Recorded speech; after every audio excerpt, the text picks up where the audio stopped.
How does the UN Council use Chapter 7 in IHL? Imagine a world where peace can be maintained not just by words, but by action. That's where the United Nations Security Council steps in, especially when conflicts turn deadly and civilians are at risk. The Security Council has a powerful tool called Chapter 7 of the United Nations Charter. This chapter gives it the authority to act when peace is threatened or broken.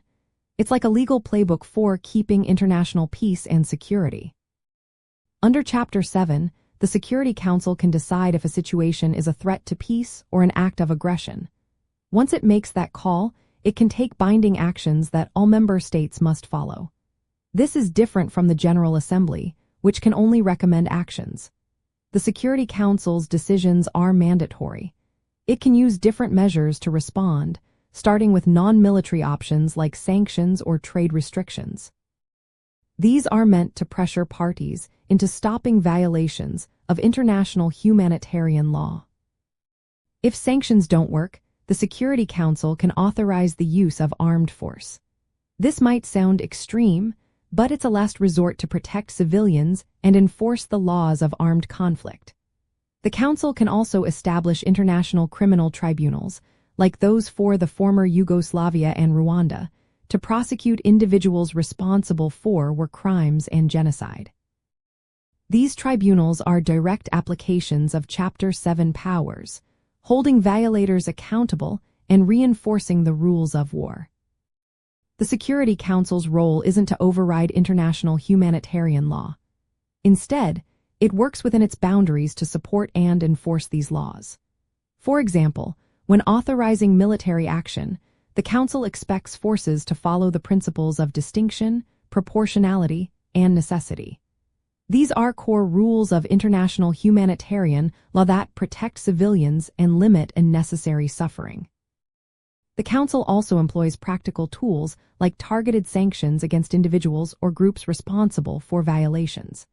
These include travel bans, freezing assets, and arms embargoes.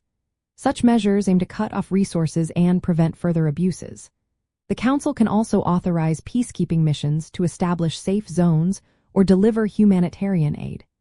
These operations are based on Chapter 7 decisions and are designed to help vulnerable populations.